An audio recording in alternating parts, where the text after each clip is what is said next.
We're talking more Meta here on The Day. Joining us now with his take on earnings is Mark Shmulik, who is the Bernstein Internet Research Analyst. Mark, great to have you here with us this morning. Would love to just know at a 10,000-foot view your overall take of what the executives had to say, Mark and Susan, on the call last night. Yeah, thanks for having me. Look, I think the story on Meta is consistent, and it's always been consistent. You need three things to work for the stock to work. You need engagement to be growing, especially in light of TikTok over the last, call it, 2 years. You need revenues to be growing to show that there is room to grow on digital ads. And, they need to keep expenses in check because we've certainly seen a run up on costs over the last, call it, year and a half. And so what we got in this earnings print is effectively confidence and conviction around all three of those things. Engagement continues to run up, hitting milestones like 3 billion, global users on their apps, 200 million Facebook Blue users, domestically. Like, they're growing Facebook Blue users faster than Snapchat is here at home. Who would have been able to say that in 2023? Revenue growth, we're finally back into growth, back when we were, negative for the last 4 quarters. So certainly we're seeing conviction and re-acceleration of top line growth. And we're still seeing discipline on the expense side. I know AI is kind of taken over the theme of the day, but they actually took down the top end of their expense guidance, and they're kind of holding the line here, which is really what we want to see from this company. As you talk about, Mark, all of this increases in traffic, increases with engagement with Facebook Blue, et cetera, what is Facebook doing right to foster those various things, right? Because some of it is sort of societal and different trends of what people like at different times.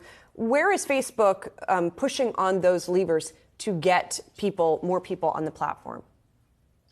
Yeah, look, I think there's two sides of it. There's the international growth story, particularly in emerging markets, where Facebook is the internet. Make no mistake about it. And so that's kind of been the de facto for how the application is used, in many emerging markets globally. Domestically, it's been all about Reels and video engagement. I think they recognize, and partially driven by TikTok's success, is, social media domestically is starting to look a lot more like a broadcast platform, almost like classic television. And so they've invested heavily to, bring more video content to the platform, more short form video through Reels, and as you kind of talked about at the top of the show, using AI to try to figure out what type of content you might be interested in from outside of your core network. And what it's shown is, the numbers on Instagram are staggering, with Reels effectively driving a 25% nearly increase in time spent.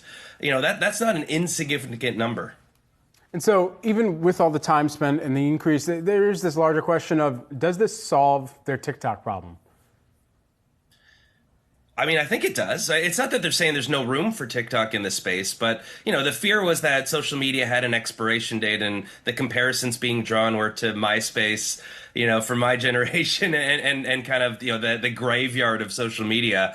And I think what we've shown, or what they've shown, is, a real resilience to say, look, we've understood what consumers want. We've adapted it, and we're actually growing not just time spent inside of our applications, but total users as well. So there is room to grow. And so the TikTok problem was originally around engagement. I actually don't think they've got a TikTok problem when it comes to monetization, for very different reasons. But at least in terms of where folks are spending their time, certainly seems like they've I don't want to say have solved it forever, but we've really quieted down that, existential risk, at least for now. Mark, do you think there are going to be more layoffs than have currently been announced at the company? And one of your colleagues at another firm talked about that the hit that the cuts that have already been announced could cause to morale. Do you think that's an issue, and are more cuts coming?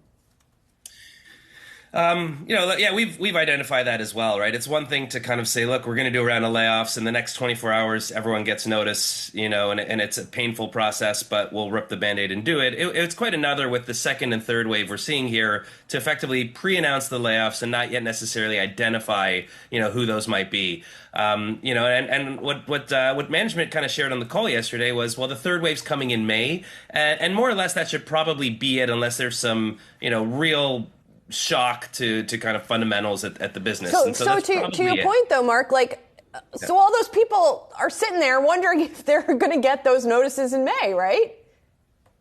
Absolutely. And so I guess that, you take it in one of two ways. One is, it destroys morale and nobody does anything. And the other is it lights a fire and says, look, it's been a really cozy job to work in big tech for a very long time, and I'm under the microscope at the moment, and I accelerate my performance. It's certainly a change in culture, but perhaps to some degree it might actually improve the output of employees, even though folks are probably walking around to some degree wondering if their heads are on the chopping block in the next several months. Hey, Mark, just quick. When we look for that figure, whatever the number is that Meta puts out there about how much they're spending on AI, because they're trying to chalk this back to the return on investment that they're going to get from it, what is even kind of a good benchmark figure for us to have in the back of our minds that you would look at them and say, okay, that makes sense? Yeah, I don't know if there is a specific benchmark because, as you both discussed at kind of the top of the show, AI has been around for a while. Now it's hot at the moment, but we're really talking about hot around generative AI. But they've been building AI into the recommendation algorithm, into their ad product for a very long time. It was just not generative. And I actually think what we're looking for from at least my seat is just discipline. I understand it's peak hype at the moment, and they certainly want to participate, and they well should. But what we don't want to see is, kind of a Metaverse 2.0, where we effectively overinvest in an idea that isn't fully kind of fleshed out yet. And to their credit, it doesn't seem like they're doing that. And I know this is just like a fun KPI, but they said AI about 63 times on the earnings call yesterday. Microsoft said it 65 times and Google 80. So, in that sense, perhaps they're the most disciplined in the room. Maybe. Mark Shmulik, Bernstein Internet Research Analyst, appreciate it.